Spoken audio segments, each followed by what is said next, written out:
The following is a fan-made chapter reading of the web serial Pale by J.C. McCrae. The original text can be found at palewebserial.wordpress.com. If you'd like to donate to the author, please go to patreon.com/wildbow. Thank you and enjoy.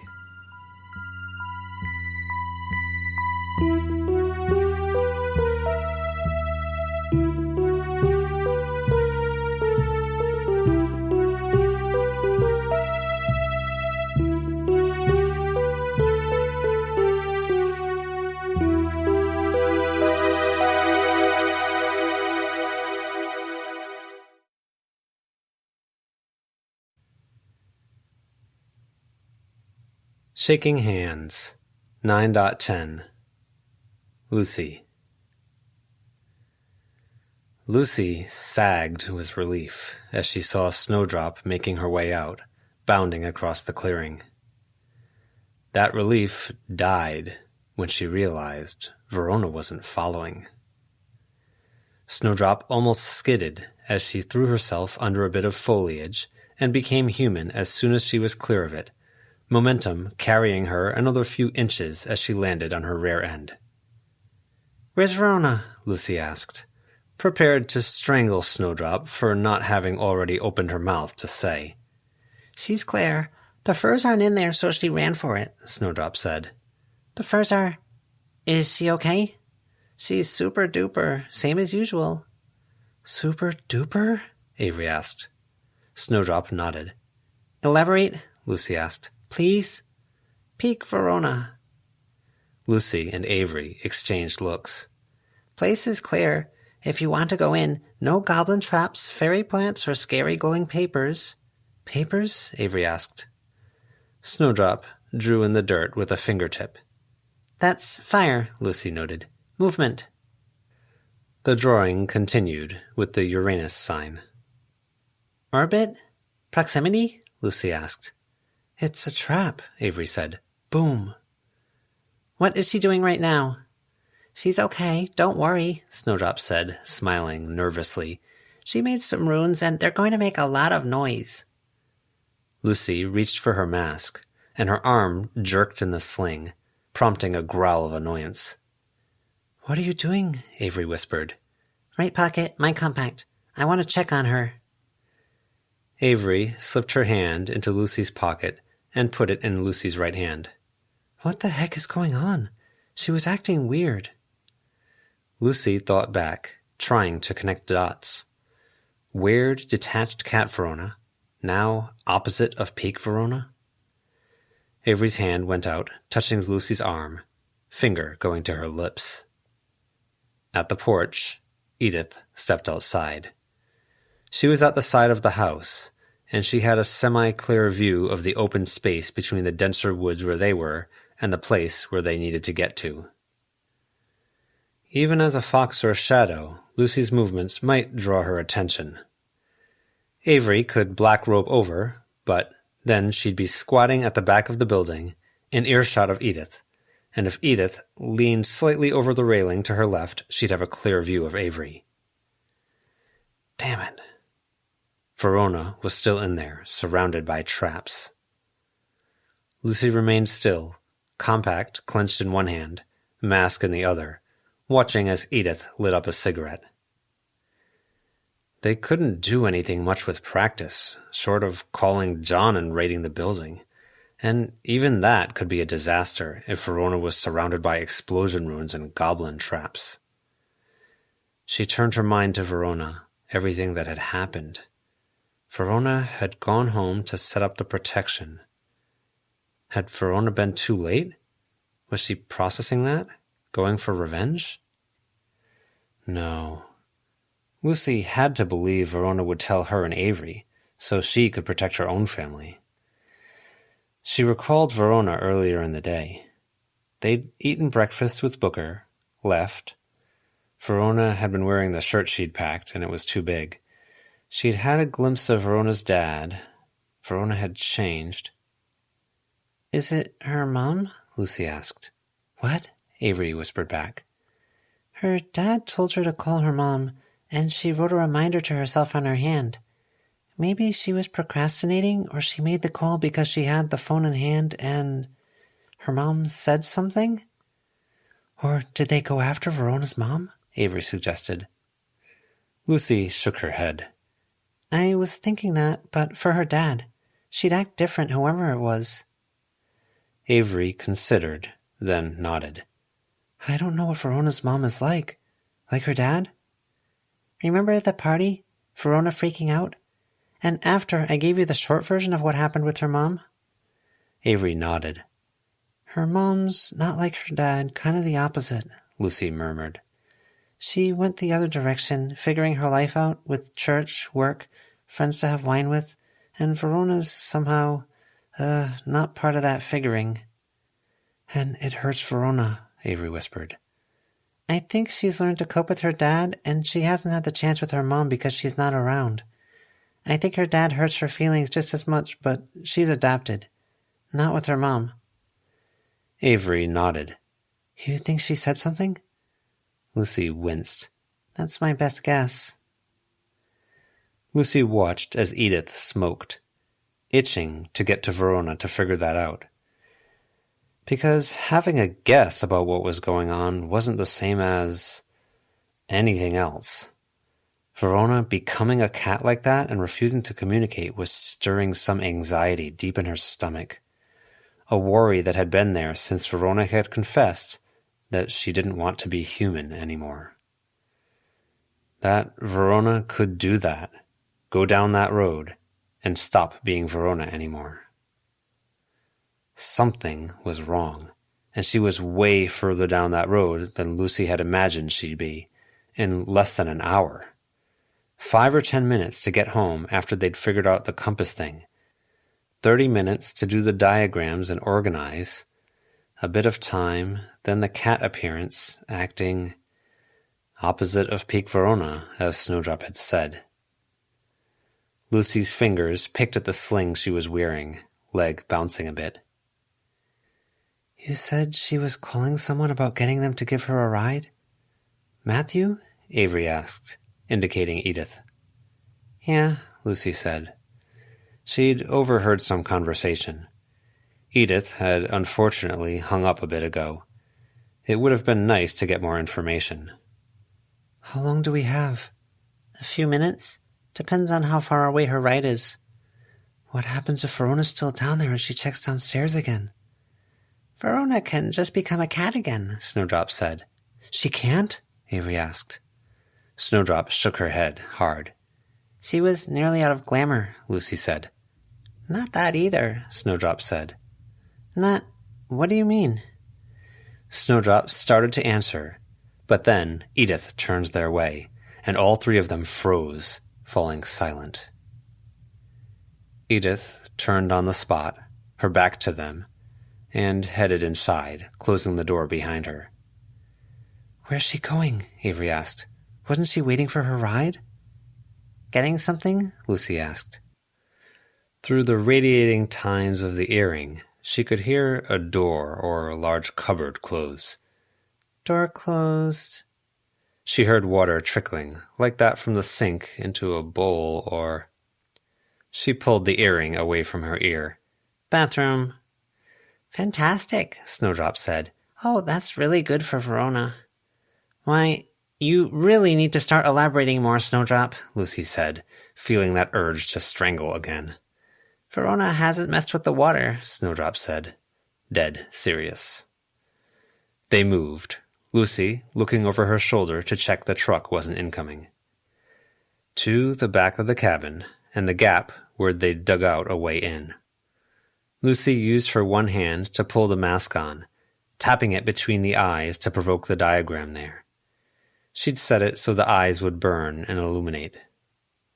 She peered into the dark room, Avery crowding in beside her, and her eyes adjusted.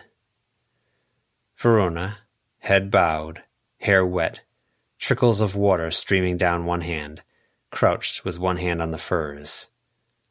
They were glossy and bright, and all light seemed to catch on them and in them, making them glow almost from within. A deep red that was redder because of the light Lucy's mask cast out. Verona had seen that light. She looked up at them with reflective violet eyes that caught the points of red from Lucy's mask. Water all over her body caught that same light. Her expression, like Lucy's mom had been, sitting on her bed when Paul had left, in the nightmare where Booker had just died, like John was sometimes. That isn't a bad conversation with your mom, Ronnie. The entire space was silent.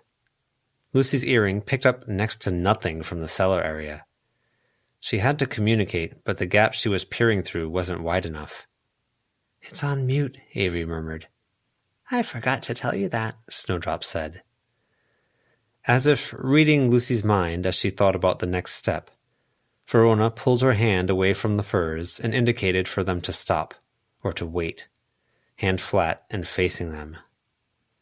She looked aside, then twisted the pipe, spraying water elsewhere. She glanced back.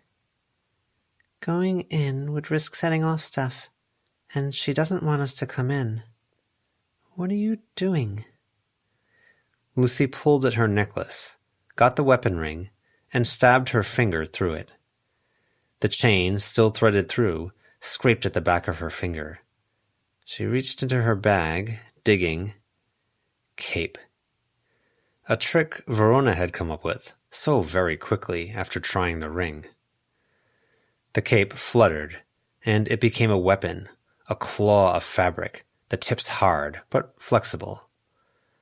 The cloth snaked through, the hand reached out, and it gestured, pointing. Edith had jiggled the toilet handle and was wondering why it wasn't refilling. Footsteps. Metal squeaked. Hinges? The faucet? More footsteps. Edith moving with purpose. Verona nodded, turning her head to look, as if she could see through the floor or track the general direction Lucy was pointing. Then Verona raised her hands, pulling one away from the damaged pipe. 2 index fingers pressed together. 2 thumbs touched, roughly in line, a triangle shape. Her hands stretched overhead, toward them, and her expression changed. Her lips moved. I don't speak freaking Tosslet, you ninny. She's coming. What does she want? The screen door banged. Thorn, Avery whispered. Lucy moved, reaching into her bag, finding the thorn in the flesh, pressing it to the gap, and letting the weapon ring-made claw take it in between a pointed finger and thumb, a hand she could use on the far side of the gap. She'd used her own cape, and her own cape wasn't that long, so she had to toss it in Verona's direction. Verona caught it, and in the moment after catching it, turning away, there was no victory in her expression. None of the usual excitement. Ronnie? In a fluid movement, expression twisting, Verona both swiped at Lucy, urging her to go, and she leapt for the door, jumping straight from the table's edge to the wooden ledge just beneath the doorframe and above the sea of sodden sawdust that was littered with bits of metal and papers. There was a rune there, carved into the wood, and it was already moving, parts of it sliding apart, separating, and Verona stabbed the thorn into it. Only parts of it moved now. Verona used the handle for balance, turned, and then jumped again. She didn't make it completely to the table, but she got a grip on the furs. They weighed more than she did, and she was able to swing around, ducking. Ducking? Verona looked up at Lucy with wide eyes and dribbles of water running down her face. At the same time, Avery pulled Lucy back and away. Avery practically got Snowdrop in a headlock, wrapping an arm around her neck, her other hand both punching out and grabbing at Lucy. A leap, from the back of the property to the tree line. Then again, leaving Lucy with a funny feeling in her gut that did not play nice with how her entire gut had clenched. Lucy got her bearings. They were at the trees on the side of the cabin Edith had been smoking at, looking at the porch, with a bit of a view of the back of the cabin, but more of a view of the front. Edith tried the door, and it didn't budge. Good, Verona, that was good. Quick thinking, but it doesn't get you. There was a flash of orange-yellow in Edith's face, as if someone had taken a picture with an amber-tinted camera flash. Lucy could barely complete the thought or wonder what that was before an eruption followed. Flame and smoke punched out, and Edith was thrown against the logs that bounded the steps down and kept dirt from flowing in and blocking the cellar door. Avery's grip on Lucy's arm tightened so fiercely and suddenly in surprise and intensity that it hurt. It coincided with the heavy slap sound that followed the image almost a second late, and preceded the wash of overly hot air that swept past them.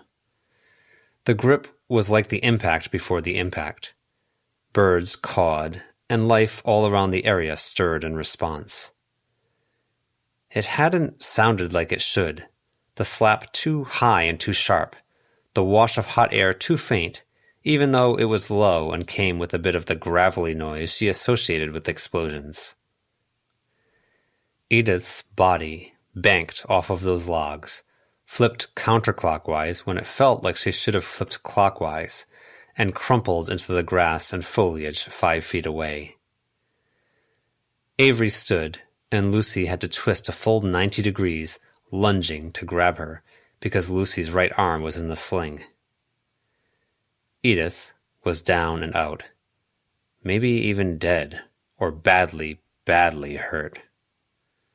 But the girl by candlelight stood by the doorway, in the midst of the smoke, crouching, wounded, and out of sorts. She'd dropped her candle, her upper body was gouged, and the gouge was bleeding wax. The ground all around the cabin changed as a circle swept out from around Edith. It darkened, then a level of moisture rose, or the grass dropped into wet, reflective ground. Black liquid. Candle flames flickered on all around that sea of shallow, less than an inch deep liquid, surrounded by the taller grass. She sagged a bit, and the gouges in her body widened. Like she was almost coming apart. What did you do, Ronnie? Did you kill Edith? Is the spirit side of her going to fall apart? Half of those candle flames immediately sputtered out. The girl by candlelight picked up the candle that burned at both ends that she liked to hold across her shoulders, leaned on the logs that held the dirt back, then pulled away from those. Smoke briefly obscured her, and the tall spirit with wax dripping down her body crawled up the stairs with staggering steps, and one hand on the stairs above for balance. Lucy was poised to act the moment it looked like Verona was, or if the girl by candlelight went on the offensive. At the top step, the girl by candlelight used her candle like a walking stick, leaning on it, the burning end plunging into the shallow sea of black wax with its intermittent and struggling candles. The burning end didn't go out, but sputtered, spat, and smoked. Lucy watched the smoke there and the smoke that rolled out the door. She popped her compact open, smudged her finger, and then began drawing smoke, starting at her chin and going down her throat, shifting from the edge of her thumb to the wider thumbprint, to tip, then taking what was there and spreading it around her neck, adjusting her fingers in similar ways. Smudge, finer trail, smudge, blot. The girl by candlelight went to Edith's body and stooped over. Wax running down the candle to her shoulder, down her arm, she applied wax to Edith's body, doing her own work. The glamour wasn't working quite the way she wanted. The glamour was grabbing onto the idea of branches and leaves, shadows left as the sunlight reached through. The wind was blowing the other way. Lucy leaned into Avery, whispering, "Take us around to the far side?" Avery didn't ask why, didn't question. She hugged Lucy, pulling Lucy off balance and into Snowdrop, leaning over them, then used the black rope, whipping it out. As Lucy's foot came down to catch her balance, they slipped to another place. Avery jostled them. Lucy stepped more deliberately this time, and they moved again. Lucy held out her hand, trying to catch the smoke this time. She moved her hand as the smoke moved, cupping it, catching it, sliding through the dark regions. The leaves and branches imprinted on her skin shifted, darkened, and lost their color. The first wisps of smoke blew through her hand. "Follow me in if you can. I need to check on Ronnie." Avery nodded. Lucy ran her arm near the hand that was sticking out of the sling, catching the parts that were working and dragging them down her arm.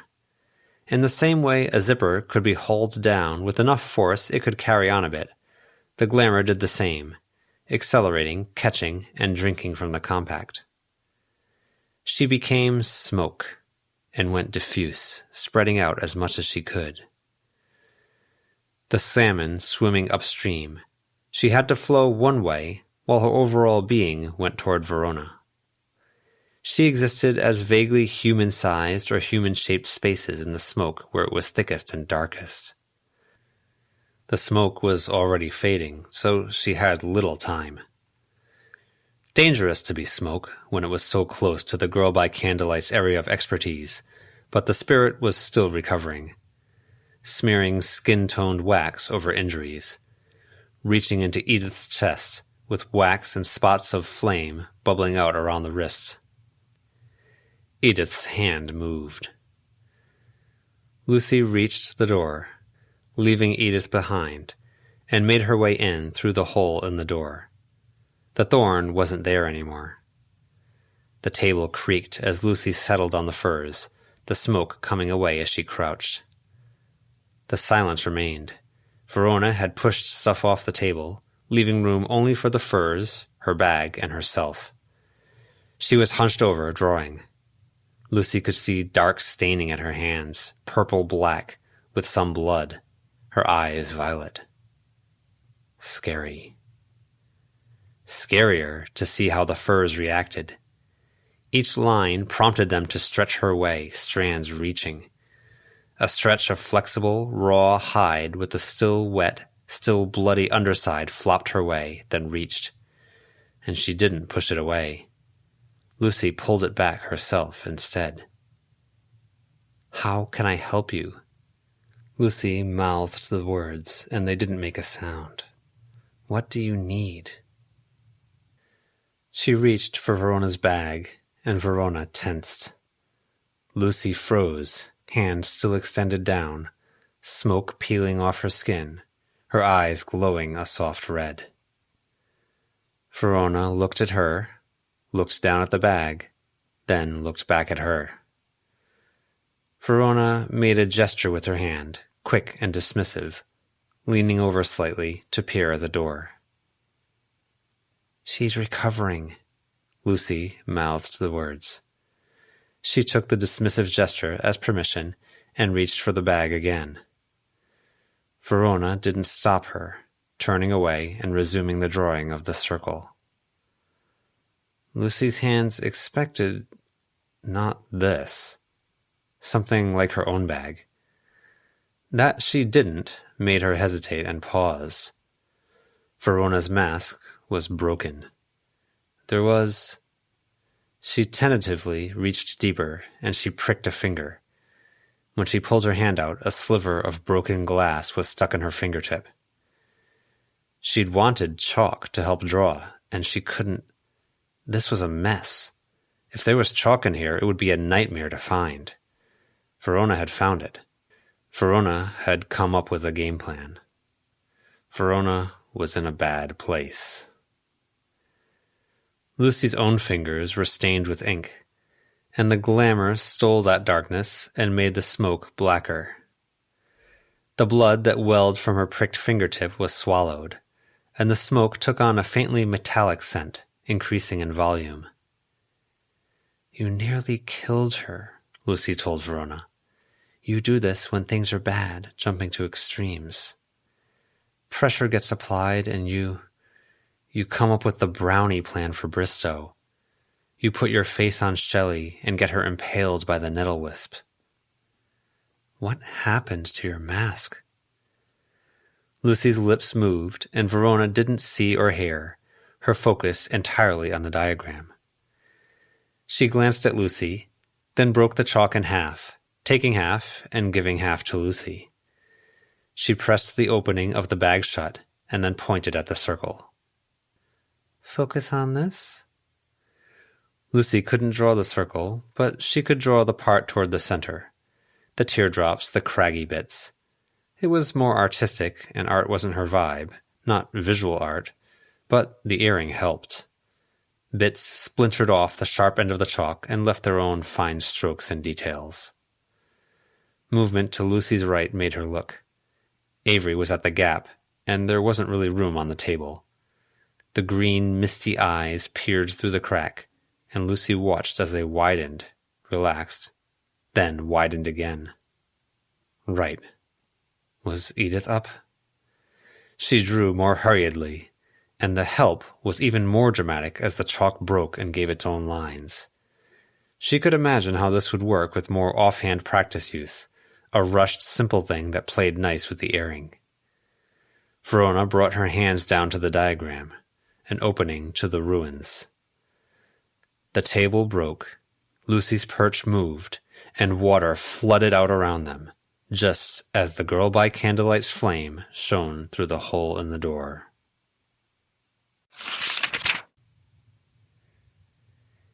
I don't think this is a movie for kids, Lucy said, even if it's a cartoon. The man on the screen posed and roared, and the outline around him flickered and distorted, the outline breaking apart and then whipping around, the colors of his skin bleeding into background. His boy bits swelled, turned in a figure 8, nodded, and then exploded into 100 sharp tentacles. He ripped his way through the house while the cyborg woman sprinted through the collapsing structure. Verona leaned forward, fascinated, tracking the art, the motion, the fluidity of it. It moved like no kids' movie she'd ever seen. She drank in the art, the newness of it. She loved it. Her heart was beating fast, and it was as unsafe and unpredictable as anything she'd seen, where any other animated movie felt like it moved by rules, and if someone looked like they'd died, they'd just need to be cried over and shaken awake, and they'd wake up. A tentacle shot through a wall, caught the cyborg woman's arm, and snaked into and through it, making the metal tubes and parts bulge, flesh swelling inside it until it looked ready to break. The arm exploded from within, from wrist to shoulder, taking part of her torso with it. The tentacle with its razor point became a hand, and it grabbed the cyborg woman by the ruined chunk of machine torso. An eyeball appeared in it, focusing on the inside of her chest, a mixture of metal and bleeding flesh. "That's a pretty little beating heart you've got there," the man on screen said, walking over limp tentacles. One tentacle base shifted, sliding up his naked torso to his shoulder, merged with his arm, and became his arm, so he now reached with an elongated limb to the cyborg. She pulled away and couldn't break his grip. He smirked. "I intend to fuck it." I don't think this is a movie for most adults, Lucy said, squirming. Verona looked away from the screen, even though she didn't want to, and saw Lucy bring knees to her chest, and the sofa bed in Verona's unfinished basement squeaked with the movement. They were having a sleepover, and Lucy was wearing a nightgown with a cartoon character on it, and she'd braided her hair, not wrapping it up tonight. The extra-wide sleeping bag they were sharing slipped down from Lucy's lap to her feet as her knees came up. Verona reached over, fixed the sleeping bag, and then shifted to sit closer to Lucy, hugging her a bit. I thought you liked horror. This is weird. I love weird. It's cool, Verona whispered. She reached over, took Lucy's hand, and Lucy reached back, clasping the two hands with her other hand. Verona had to break the hug to layer her hand. All four hands now clustered together in between them. Without the hug, they just leaned into each other, heads touching. Verona felt Lucy twitch as the broken cyborg woman lunged, cutting tentacles that were reaching out of the arm. She laughed. Lucy huffed out a small laugh as well in reaction to Verona's laugh. The cyborg woman ran across the room, tearing tentacles as she went, and she crashed into the big glowing computer. Technology merged with the broken part of her body, and an arm formed. Guns unfolded from her body. The music picked up. Orchestral and intense. The demon guy and cyborg woman faced each other. "I like this, the music," Lucy said. "We can watch the credits and try to find out who made it." "Yeah," Lucy said. Verona was happy, because that meant they were watching to the end. And she liked this, bundled together in the dark, having had way too much soda and junk food, watching something they shouldn't, hands gripping one another's hands and wrists so tight. Verona squeezed tighter as things got cool, and Lucy squeezed as they got scary. Lucy kept jumping or tugging her arms as the big moments of action happened, which made things so much more hyped. Verona leaned forward, her back not even touching the back of the sofa she was sitting on. "Get him, get him, get him, get him," Lucy whispered. Verona laughed, stifling the laugh. "Hecking get him!" Lucy raised her voice, arms jerking, squeezing Verona's fingers in her hand, and her wrist in her other hand. "Shh!" Verona leaned harder into Lucy, and the shushing attempt dissolved into giggles. The demon man thrust his pelvis forward, and a huge pillar of flesh slammed out, like a fire hose, but it was one boy part, tearing through computers and walls until it crumpled, bent, surged enough to straighten out again. Verona snuck a glance at Lucy, and saw Lucy's expression twisted in confusion and disgust. And then she leaned so hard onto Lucy that she collapsed entirely, face buried in Lucy's arm, to stifle her own laughter over her best friend's reaction.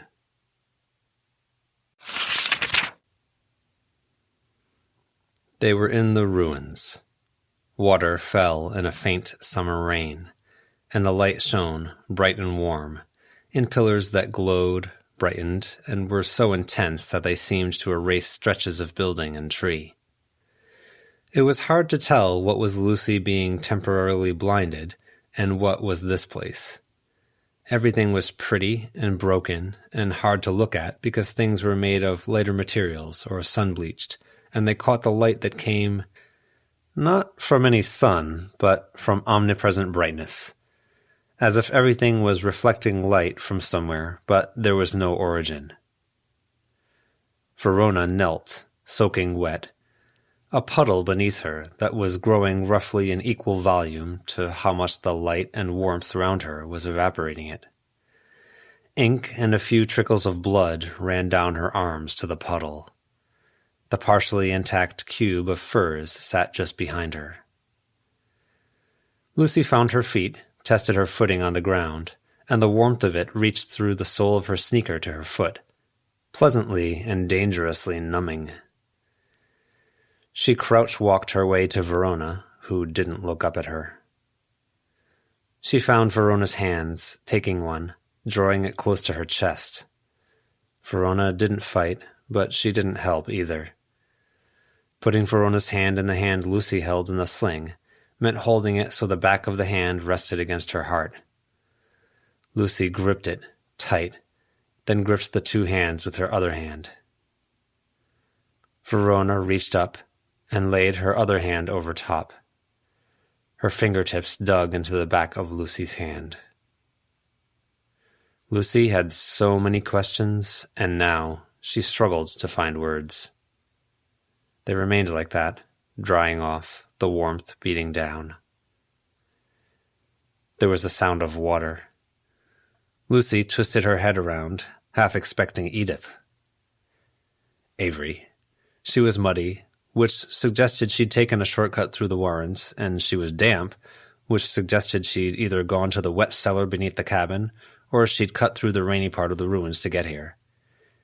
Avery advanced a step, then hesitated. Lucy jerked her head. Avery followed the direction of the jerk, approaching. She gingerly got to her knees, paused, then reached beneath their hands and up, placing her hand around back. Lucy adjusted her grip, folding her hand over Avery's. Avery's hand went on top of Verona's. Behind her, Snowdrop sat down on the pile of furs, and Verona let out a shuddering breath. If I hadn't promised you guys I'd ask first, I might have tried to wear the furs, Verona stated. No emotion in her voice. Fact. Lucy swallowed. Good thing you promised, then, Avery said. I don't think that would have gone well. I look better in black or stripes than red, Verona muttered. Yeah. You think that's the key thing, Ronnie? Lucy asked, squeezing their hands together. Color coordination? Helps me keep my promise to you guys, Verona said. Okay, Lucy said, nodding. Had to chase some bad ideas out of my head. Streams of thinking about how I could make a pronouncement? No, bad idea, color coordination. I don't even wear red. How could I wear the furs? Okay, Lucy said. The challenges would follow, right? But it'd be easy if I had the furs, apparently, and I'd be strong. We'd flip the tables on the others. So all it would take is an announcement. I'm a protector of Kennet, a steward already, so I can announce myself as a steward. Then, no, can't do that. I want to look at cat pictures with Jeremy and draw pictures of his Wang. Ronnie, I wanna feel like I can breathe again, like it's all just done with and I'm apart from it all, and I don't have school assignments gnawing holes in my stomach, and this sucky feeling when I hear the door slam in my dad's home, or the doubts creeping in when I'm trying to meet new others and figure them out, or the deadline of summer. And if I wore the furs, or did something, then I could take a deep breath again. I could sit in the sun. There would be so many more shitty responsibilities, Lucy said. Like school deadlines, but worse. The Carmine Throne means sometimes dealing with violent others who hurt people. Yeah, so I followed up thinking like that and thinking about you guys, and I want to have a sleepover again and find the worst, most inappropriate, weirdest things to watch, and maybe laugh like we did then. I thought about that. I had that memory, but I forgot what it felt like then, until we went through it again. What's going on, Verona? Avery asked. Verona didn't respond.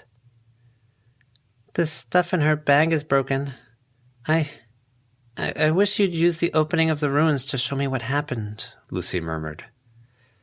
Verona's shoulders drew together a bit. The tension slipped out of Verona's hands, not squeezing anymore. Lucy continued. But I get why you didn't. It hurts. I'm really glad you pulled that scene. A sleepover, watching a sketchy anime on late-night TV. You were laughing. You were having fun. That last bit was for Avery's benefit, filling her in, even if it felt like it was simultaneously shutting her out. I think of that a lot when I think of what it means to be a friend or a best friend.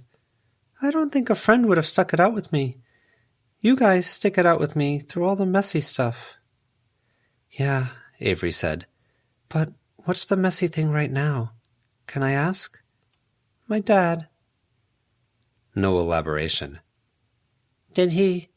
Was there anything inappropriate? Lucy asked. She didn't get that vibe, normally, but she had no idea why Verona was this off, this on edge. Verona shook her head. Lucy wanted to feel relieved, but she couldn't bring herself to, because it was so obvious things weren't okay. It was like seeing Snowdrop and being relieved, but then Verona hadn't followed.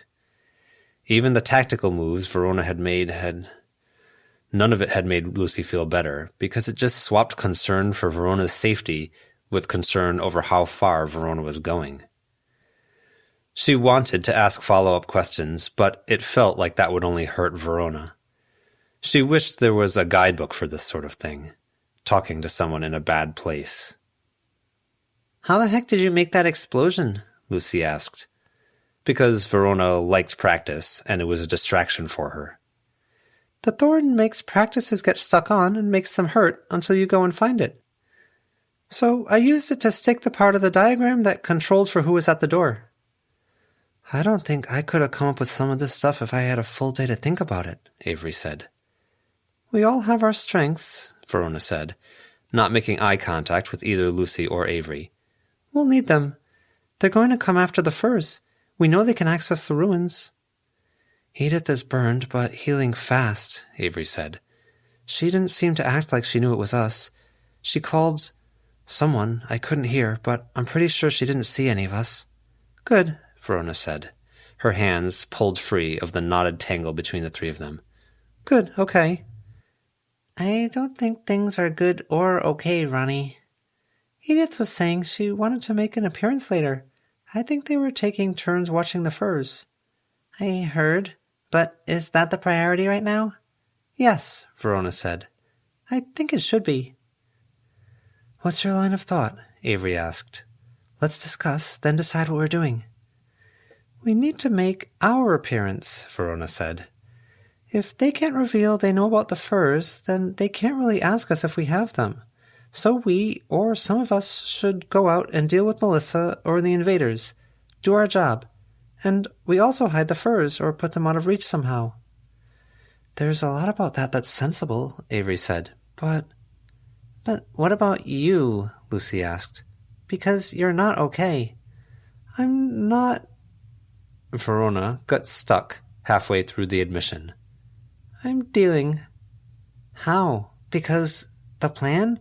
That's good, except it hinges on us making an appearance and not giving anything away. I was thinking you guys would make your appearance and I'd make a run for it with the furs. That you can't carry? Lucy challenged her. Easy, Avery cut in. She gestured out, motioning down. Easy. I'm inventive, Verona said. And if you used glamour, you could create an image of me. That might throw them off the scent. Just don't do it close to Marichica. She's sort of shady and she'd see right through it. We're getting stuck on tangents, Ronnie, Lucy said. She saw Avery lift a hand and she nodded in response. More gently, she said, I want you to be okay. I'm not okay, Verona said. All right, sure. And you want to focus on this? Verona nodded. All right, Lucy said. My worry is you didn't go berserk, but you definitely jumped into that cellar and operated on instinct. Is that right? This is like that cyborg woman tying into the mainframe and going all out on the penis demon. What? Avery said. From the ruins portal, sleepover memory. What the frigging kind of sleepovers were you guys having? Verona smiled.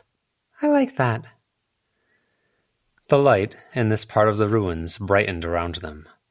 Lucy shifted position, unsure if the ground would disappear beneath them. It didn't. Lucy explained. It's similar.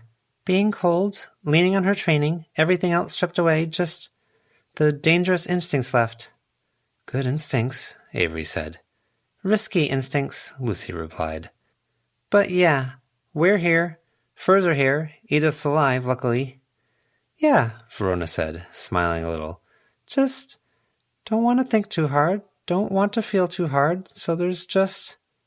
Doing? Avery asked. Being in the zone? I get that. Verona nodded, smile dropping away.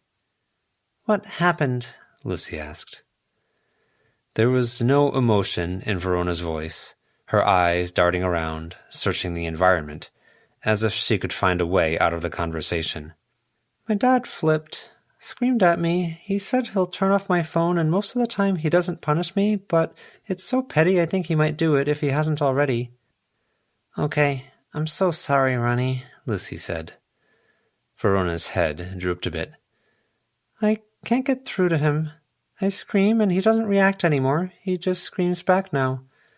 There are no words I can say that'll actually change anything except practice, and I don't think I can do that. I pushed and he broke my stuff. My bag.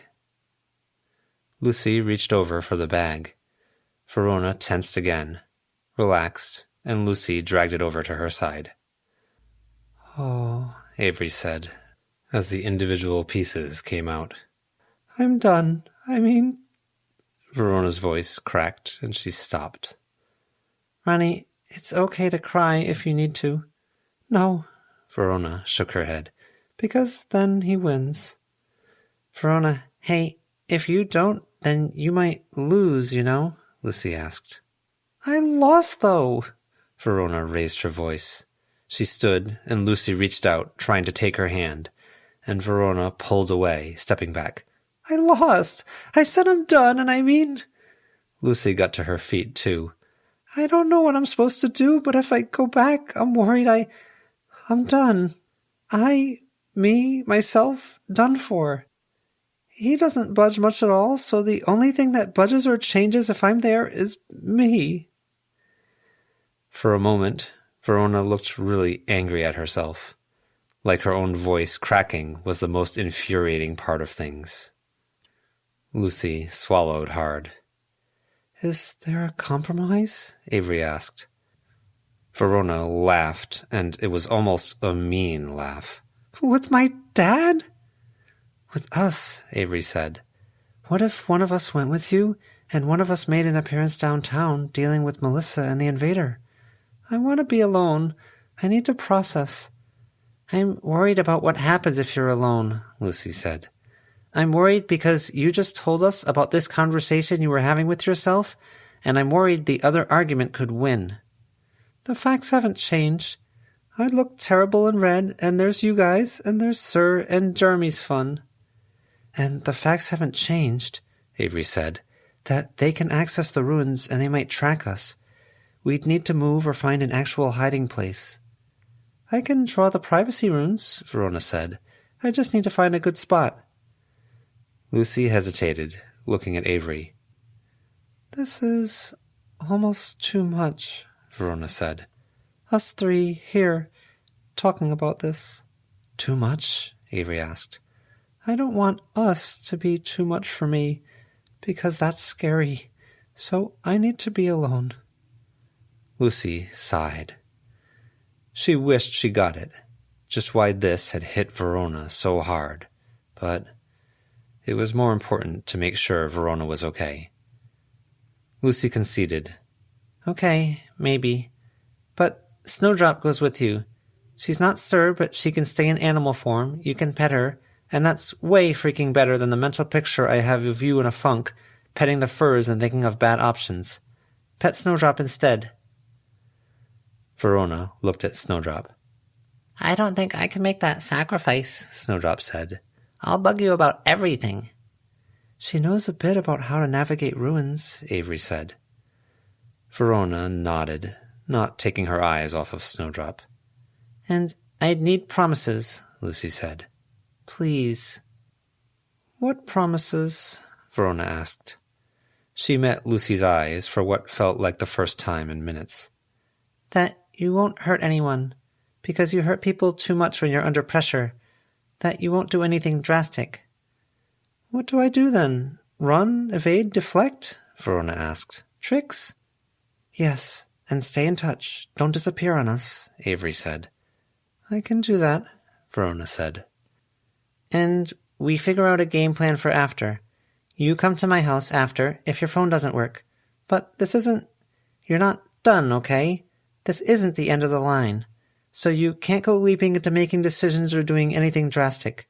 I already said I wouldn't. We made our own promises, Lucy said, taking a step to the side so she was shoulder to shoulder with Avery. Okay? So stay safe, stay healthy, be smart. And trust. For a moment, Verona's expression went back to what it had been earlier. Her eyes dropped to her bag. She bent down, got a fragment of her mask, and passed it to Lucy.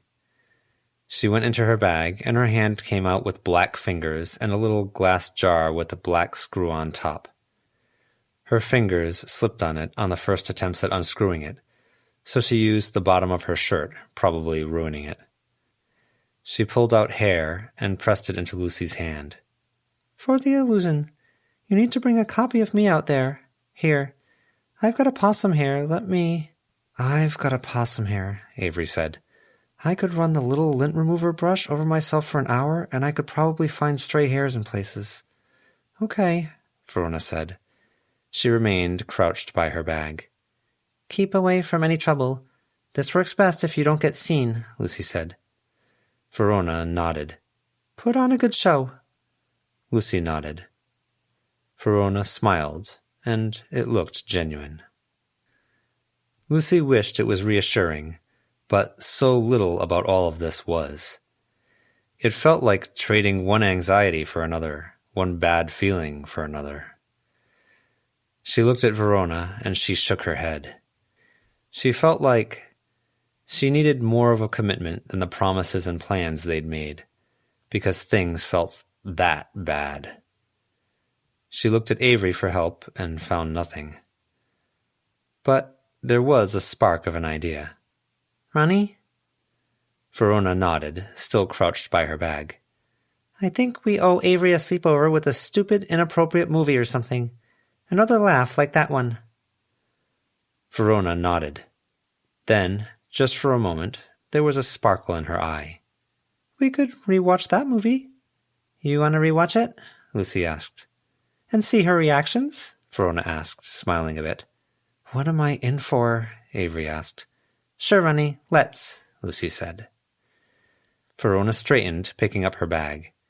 She reached out for Snowdrop, putting a hand on her head. Go. You're going to be able to move that thing? Lucy asked.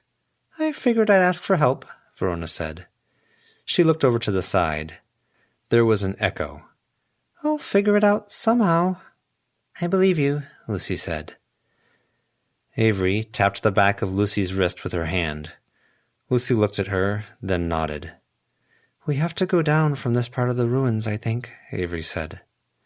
Lucy nodded. And they broke away, leaving Verona to figure it out, guarded by Snowdrop. It didn't feel like the move was good, leaving Verona, but if Snowdrop was there, it at least felt okay. They found their way, navigating this bright, warm place with fleeting echoes that didn't stay for long, even if it was the kind of place that invited people to stay. As if to hint at the darker side of this place, Lucy saw thin, washed-out echoes with drug paraphernalia. She saw echoes that were bleached out, worn away by the brightness of the light from all around, worn thin. It wasn't hard to find the way down. Spots of darkness led to spots of further darkness. Warmth gave way to wet, to soft droplets that dripped from the humidity of the place, then to more summer rain, then just rain, just darkness. Avery touched Lucy's wrist, and they paused. The ground was wet further ahead, but the wet wasn't water. Liquid wax, with a small candle sitting in a bowl, floating atop it. Voices whispered, soft. Lucy peeked, and she could see the origin of that wax, a figure making its way into the ruins.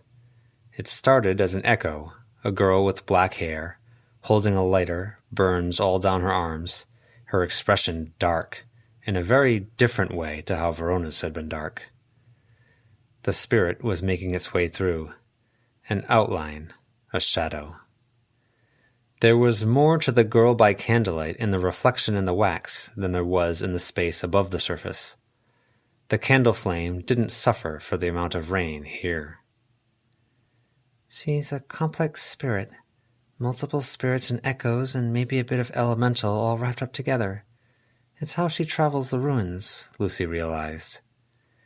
Avery pulled off her bag and held it out to Lucy. Lucy took it and held it while Avery went inside. The two of them tried not to make much noise, not letting anything splash, keeping their foot movements limited. Avery got salt, then spell cards. Lucy nodded. Avery reached up and touched Lucy's eyelids. Lucy closed her eyes. So she can use the black rope. Lucy's earring tracked Avery's faint movements, the careful footsteps that minimized splashes, minimized brushes against the leafless branches, or the crumbling buildings with more nooks, crannies, gaps, and dark shadows than anything in their home reality. "Hello?" the echo called out, in a voice that wasn't Edith's, nor the girl by candlelight's. Then, in a complete other voice that actually matched Edith's in cadence and confidence, she said, "I hear you. Show yourself." Edith stepped through the wax pool, and Lucy could hear the liquid popping where it splashed hot against cold water. She could hear it squeeze out beneath boot soles. She moved herself to keep fragments of walls and bits of leaning wood between herself and the girl by candlelight. Avery had crossed the street, putting distance between herself and Edith. The bomb she had made was like a grenade in size and effect, but it hadn't been thrown. Instead, gently placed, it went off near the echo of the girl by candlelight as she went looking for her lurking stalkers. The spiritual influence faded, candles flickering, snuffing out, and the wax slipped away, back the way it had come, as the echo collapsed, wounded, and the spirit retreated to its host. "We might need to change that binding we planned," Lucy thought. "If she's this complicated, this many things all bundled together. Counter her as an echo, as several spirits, as elemental, maybe, as human, and everything else." Avery splashed in the water as she stepped closer. "Got her. Good one. Let's get out of here, show our faces." Avery nodded. They traced their way to the exit they were most familiar with, the one Jessica had led them to, under the highway. The doorway seemed more open now. Was that because this place was so traveled? It was late in the day, and they only had an hour or so. There was some distance from here to the rendezvous point where the invaders had been tracked to, but that was okay because they needed to dry off from the ruins. They needed to put on a brave face, and they needed to look like they were focused on this job, with Melissa, 3 invading others, and everything else. "Do you want to build a Verona now, out of glamour?" Avery asked. "After. We should split up some. That way it looks less weird if we're paired together and Verona isn't around. We'll time when she, fake Verona, shows up," Lucy said. "Show her to people who can't see through illusion if we can." Avery nodded. "Thank you for helping with Verona." "For sure. I'm going to flank, but I'll keep an eye out for you." Lucy nodded. Then she got moving. Toward downtown. Toward where Melissa had last been seen. Avery moved along rooftops, down among trees, black roping around as much as the bystanders and other people around them allowed her to. "What the heck are we going to do with those furs?" Lucy wondered. "What are we going to do with Verona?" She touched her phone in her pocket and considered pulling it out, but what would she even say? The more she thought about it, the worse she felt for Verona. The look on her face. Anger at Verona's dad surged, then faded, lacking its target. "My dear, I love your hair and earring," a woman said as Lucy passed. Thanks." The woman made a small, amused sound. Lucy took another look at her, checking first for the watch, any issues with the nose, scars on the hands. None of that was present. She was tall, slender, 50, but wearing 50 in a way that was attractive, with a light dress that looked like it should be see-through or immodest, but wasn't, and almost admonished Lucy for thinking in that direction, and perfume that should have been overpowering but was actually tasteful. She saw the woman's shadow. It wasn't human. It looked more like 2 very different insects in a fight with one another. "Marichica?" The woman made another amused sound. "That took you longer than I thought it would. Preoccupied?" "A bit. Invaders, among other things. Nearly every local other who can venture into public is out here searching." "Nearly?" Lucy asked, knowing she was testing things, thinking of Edith. I can't speak for the invaders, but they can be called local, Marichika said. Ah. Liz is out there, Marichika said, pointing. There was a group of older teens hanging out and talking, some babysitting their younger kids. Lucy couldn't begin to tell which one was Liz. It was a process of elimination, removing the ones who stood out. But that removed 4 or 5 out of 10. Matthew's out too, so is John, and so is the sun-touched oaf. Lucy nodded. Marichika tittered at some observation or in response to something Lucy had said or conveyed, but hadn't meant to. Where's Melissa? Lucy asked. That way, Marichika said. I'm going this way. Okay, Lucy said. They separated. Marichika looked like she was enjoying herself, sauntering a bit. Lucy walked a few blocks before she saw a glimpse of Guilherme, 20 or so, skin a light brown, hair short, strong chin, muscular. He looked like a snowboarder out of season, and he mingled in a way Marichika hadn't been. Easily, naturally, conveying in a single chuckle and glance around the group that he'd already won them over. I hope you're doing okay, Ronnie. I don't think we stopped Edith for any length of time. Just knocked her back out of the ruins for a short bit. She'll regroup and come. Or someone that's supposed to be out here will track you.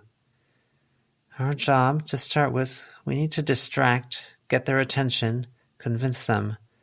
Let them freak out about the furs being gone. We'll work on getting the upper hand, getting stable again. That went for other things than practice. She pulled out her phone. Then she found the number she wanted to call. Her fingers didn't cooperate, and she missed the number, almost dialing the wrong one. She kept her finger pressed down, slid it to the right place, and sent the call. Hello, Lucy? Her mom's voice, soft, reassuring. Hey, Mom, Lucy said. The emotion in her own voice caught her off guard. What's wrong? Her mom asked, and she sounded so instantly worried that it made Lucy almost regret calling. While Lucy regrouped, trying to find the words, her mom asked, Is everything okay? Sorry, I'm fine. Verona's not. Does she need to spend the night? Yes, maybe. Lucy hesitated, stopped. She shook her head, took a deep breath. It's pretty major, I think. I don't entirely get it, but I don't think Avery and I can make it better ourselves. Come home, bring Verona, bring Avery. We'll work it out, okay? I think Verona needs a bit of space for right now. There's some messy stuff to deal with. But after? There was no response. Mom? Sure, honey. I'll be on the edge of my seat until you walk in the door, but I'll trust you there, okay? Thank you. Thanks so much. Okay, hon. Is there anything you can tell me? Do you need me to talk to Brett? Don't. Sure. Lucy nodded. Silence stretched forward. Bye. Thanks. Okay, bye. I love you so much. Take care of her. Lucy struggled to find a response that didn't feel hollow when she'd left Verona with Snowdrop. Even okay felt like it could be a bit of a lie. Bye. Love you too. She hung up. Had to tackle this. Had to get this all figured out, distracting, studying the culprits, finding the invaders. Maybe helping Melissa somehow. Circling closer to the destination Matthew had texted her, she saw Matthew himself walking down the street. Taking a deep breath, she approached. There you are, he said. Verona had some serious family issues. We were delayed. Is she going to be okay? You should see her around, Lucy said, if everything goes okay. He nodded, looking around. Goblins are tracking your schoolmate. Last seen that way, and the compasses. Lucy had nearly forgotten. She pulled out the compass and held it. It took a few seconds to settle on its target, and it was a bit wobbly after, pointing the opposite direction to where Melissa was. Her heart pounded, from proximity to Matthew, from the deception, from circumstance with the invaders, and now the compass was slow. "Yeah, okay," Matthew said. "A bit shaky, odd." Lucy nodded. "It's up an apartment building. Can you three handle Melissa, then back us up?" I can try my best, but I can't promise anything. "Good," Matthew said. "Edith's sitting this one out. She called. She's feeling less than stellar. She doesn't get sick often, but when it rains, it pours." Lucy nodded. "If it gets dark, we run the risk that the invaders can really step up their game, let their new friend from the highway free to do whatever it is it does." Yeah, so we want to do this before it gets dark. "If it comes to that, the ghouls and goblins come out to play. We'll see about using Ken or Jabber to keep civilians out of the way. We need the invaders dealt with tonight, especially if they're plotting to bring in friends," Matthew said. Lucy nodded. She looked over and up and found Avery at the roof. Snowdrop, or an illusion of Snowdrop, stood beside her. Nice one. Avery had her phone to her ear. Calling... Lucy could guess. Calling for the same reason Lucy had called her mom. "Good luck to you three. Be safe," Matthew said. Same, I guess, Lucy said. They parted ways. Matthew going to deal with the invaders, Lucy to Melissa, Avery and fake Snowdrop up on rooftops, taking weird side paths, still on the phone. An all-hands-on-deck situation. This has been a fan-made chapter reading of the web serial Pale by J.C. McCrae, read by me, NumberWangMan. The original text can be found at palewebserial.wordpress.com. If you'd like to donate to the author, please go to patreon.com/wildbow. If you'd like to help with this project, please contact the Itai BM on Reddit. Thank you for listening.